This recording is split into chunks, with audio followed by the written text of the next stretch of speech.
Kejadian. Kejadian pasal 1. Allah menciptakan langit dan bumi serta isinya.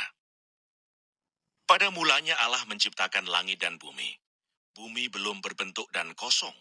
Gelap gulita menutupi samudera raya.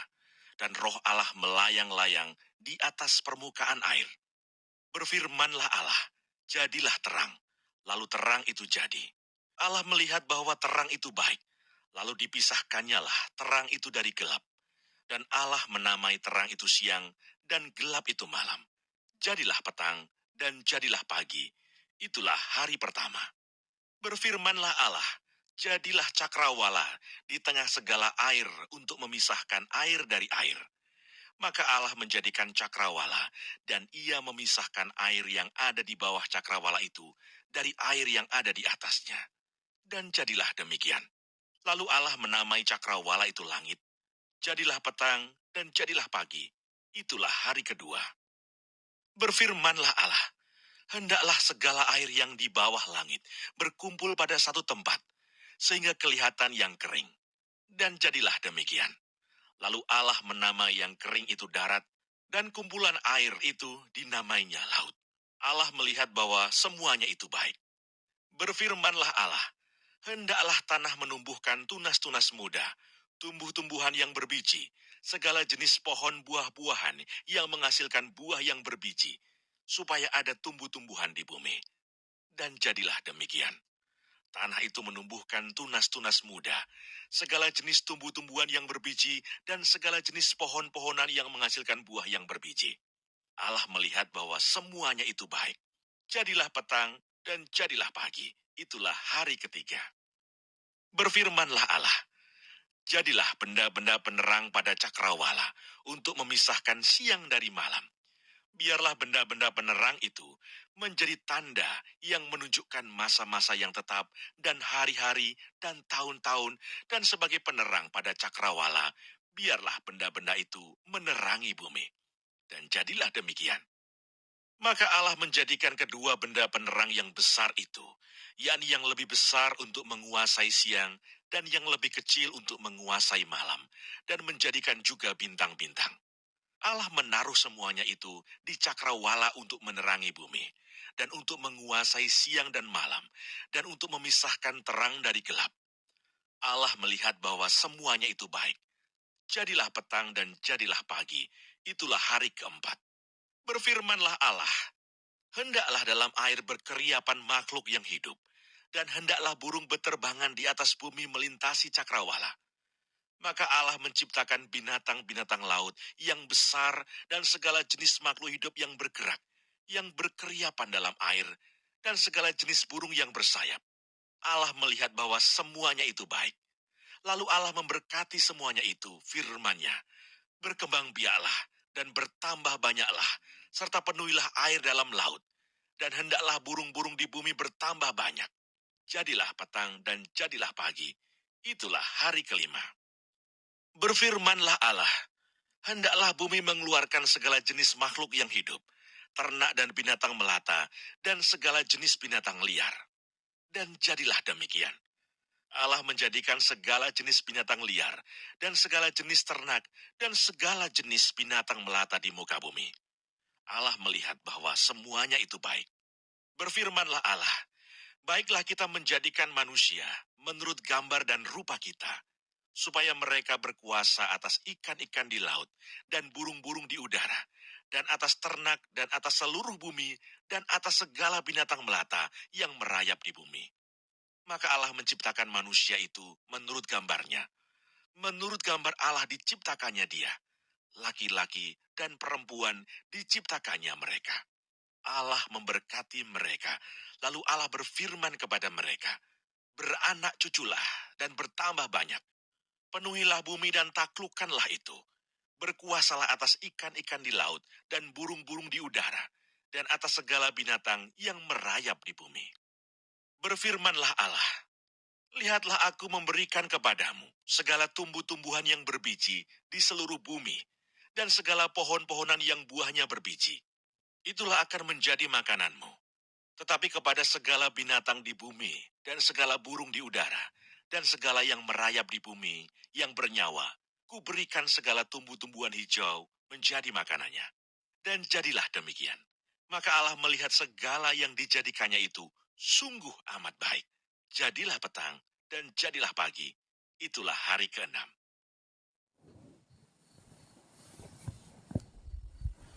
Kejadian pasal 2. Demikianlah diselesaikan langit dan bumi dan segala isinya. Ketika Allah pada hari ke-7 telah menyelesaikan pekerjaan yang dibuatnya itu. Berhentilah ia pada hari ke-7 dari segala pekerjaan yang telah dibuatnya itu. Lalu Allah memberkati hari ke-7 itu dan menguduskannya. Karena pada hari itulah ia berhenti dari segala pekerjaan penciptaan yang telah dibuatnya itu. Demikianlah riwayat langit dan bumi pada waktu diciptakan. Ketika Tuhan Allah menjadikan bumi dan langit, belum ada semak apapun di bumi, belum timbul tumbuh-tumbuhan apapun di padang. Sebab Tuhan Allah belum menurunkan hujan ke bumi, dan belum ada orang untuk mengusahakan tanah itu. Tetapi ada kabut naik ke atas dari bumi, dan membasahi seluruh permukaan bumi itu. Ketika itulah Tuhan Allah membentuk manusia itu dari debu tanah, dan mengembuskan nafas hidup ke dalam hidungnya. Demikianlah manusia itu menjadi makhluk yang hidup. Manusia dan Taman Eden. Selanjutnya Tuhan Allah membuat taman di Eden, di sebelah timur. Disitulah ditempatkannya manusia yang dibentuknya itu. Lalu Tuhan Allah menumbuhkan berbagai-bagai pohon dari bumi, yang menarik dan yang baik untuk dimakan buahnya. Dan pohon kehidupan di tengah-tengah taman itu, serta pohon pengetahuan tentang yang baik dan yang jahat. Ada suatu sungai mengalir dari Eden untuk membasahi taman itu. Dan dari situ sungai itu terbagi menjadi 4 cabang. Yang pertama, namanya Pison, yakni yang mengalir mengelilingi seluruh tanah Hawila, tempat emas ada. Dan emas dari negeri itu baik. Di sana ada damar bedolah dan batu krisopras. Nama sungai yang kedua ialah Gihon, yakni yang mengalir mengelilingi seluruh tanah Kus. Nama sungai yang ketiga ialah Tigris, yakni yang mengalir di sebelah timur Asyur, dan sungai yang keempat ialah Efrat. Tuhan Allah mengambil manusia itu dan menempatkannya dalam Taman Eden untuk mengusahakan dan memelihara taman itu. Lalu Tuhan Allah memberi perintah itu kepada manusia.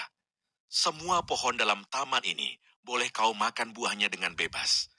Tetapi pohon pengetahuan tentang yang baik dan yang jahat itu, janganlah kau makan buahnya. Sebab pada hari engkau memakannya, pastilah engkau mati. Tuhan Allah berfirman, tidak baik kalau manusia itu seorang diri saja. Aku akan menjadikan penolong baginya yang sepadan dengan dia. Lalu Tuhan Allah membentuk dari tanah segala binatang hutan dan segala burung di udara. Dibawanyalah semuanya kepada manusia itu untuk melihat bagaimana ia menamainya. Dan seperti nama yang diberikan manusia itu kepada tiap-tiap makhluk yang hidup. Demikianlah nanti nama makhluk itu. Manusia itu memberi nama kepada segala ternak, kepada burung-burung di udara, dan kepada segala binatang hutan. Tetapi baginya sendiri, ia tidak menjumpai penolong yang sepadan dengan dia. Lalu Tuhan Allah membuat manusia itu tidur nyenyak. Ketika ia tidur, Tuhan Allah mengambil salah satu rusuk daripadanya, lalu menutup tempat itu dengan daging. Dan dari rusuk yang diambil Tuhan Allah dari manusia itu, dibangunnyalah seorang perempuan. Lalu dibawanya kepada manusia itu. Lalu berkatalah manusia itu, inilah dia, tulang dari tulangku, dan daging dari dagingku. Ia akan dinamai perempuan, sebab ia diambil dari laki-laki. Sebab itu seorang laki-laki akan meninggalkan ayahnya dan ibunya, dan bersatu dengan istrinya, sehingga keduanya menjadi satu daging. Mereka keduanya telanjang, manusia dan istrinya itu, tetapi mereka tidak merasa malu.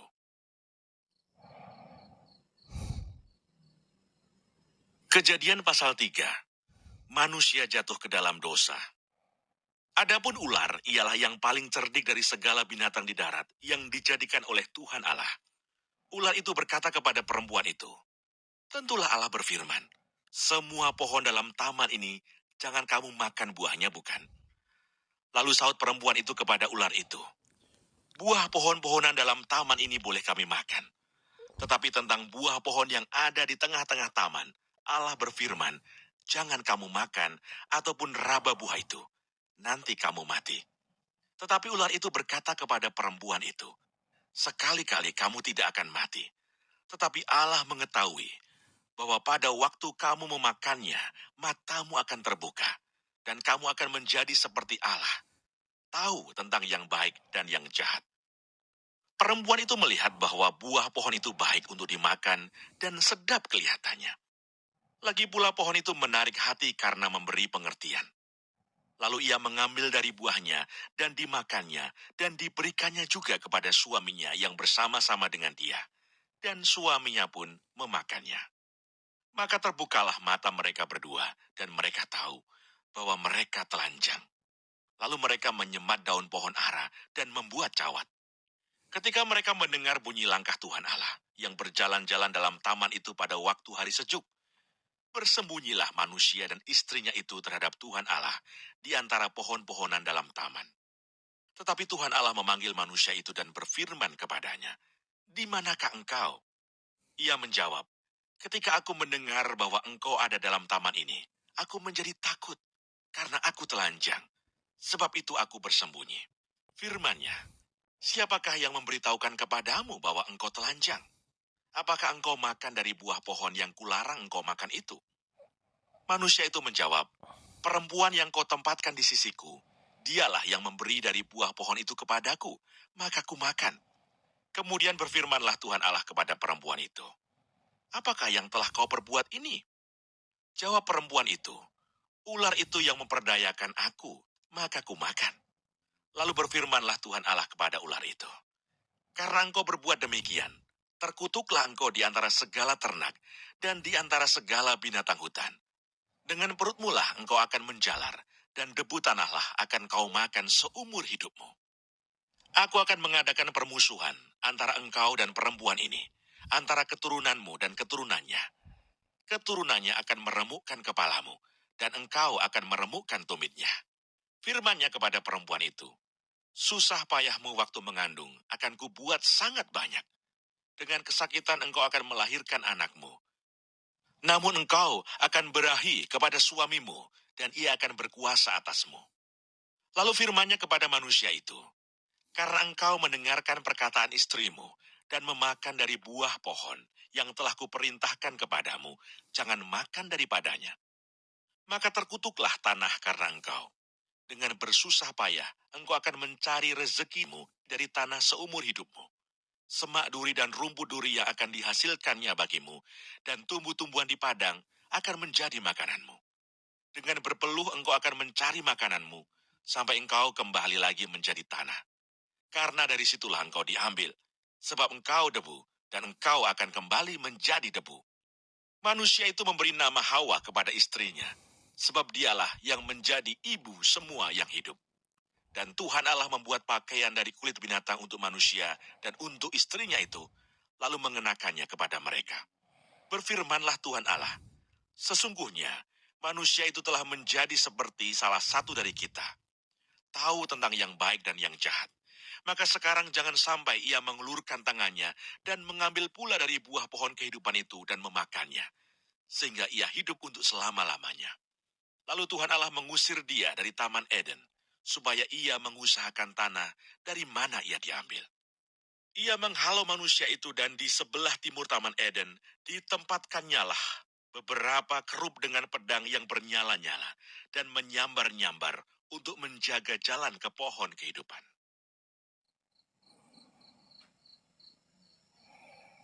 Kejadian pasal 4, Kain dan Habel. Kemudian manusia itu bersetubuh dengan Hawa istrinya, dan mengandunglah perempuan itu, lalu melahirkan Kain.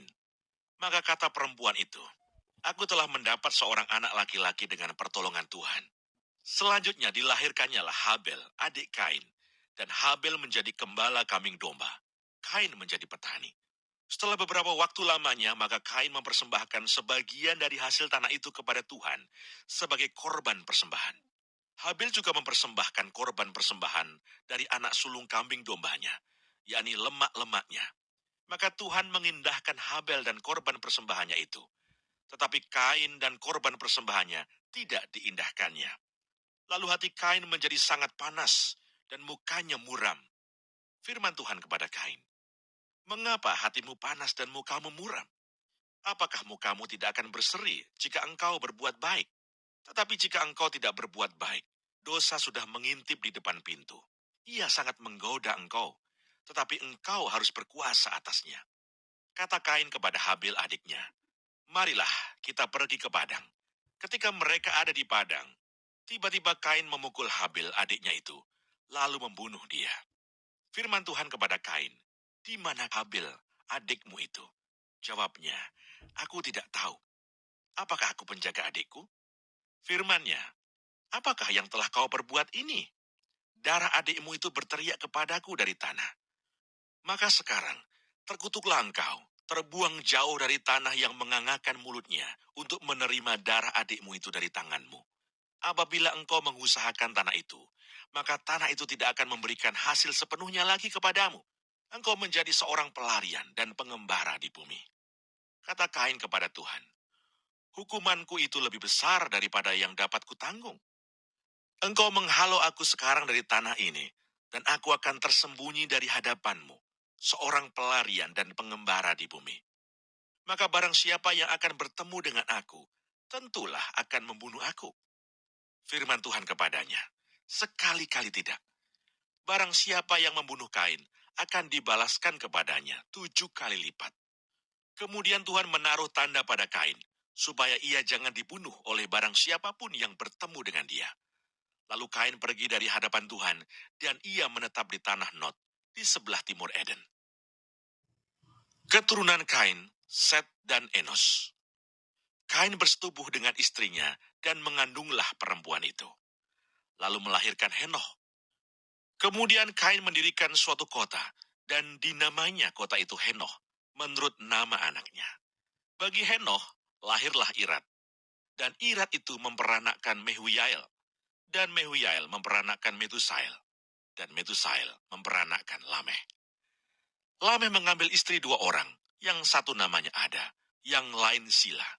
Ada itu melahirkan Yabal. Dialah yang menjadi bapa orang yang diam dalam kemah dan memelihara ternak. Nama adiknya ialah Yubal. Dialah yang menjadi bapa semua orang yang memainkan kecapi dan suling. Sila juga melahirkan anak, yakni Tubal Kain, bapa semua tukang tembaga dan tukang besi.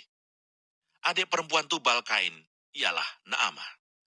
Berkatalah Lameh kepada kedua istrinya itu, "Ada dan Sila, dengarkanlah suaraku. Hai istri-istri Lameh, pasanglah telingamu kepada perkataanku ini. Aku telah membunuh seorang laki-laki karena ia melukai aku.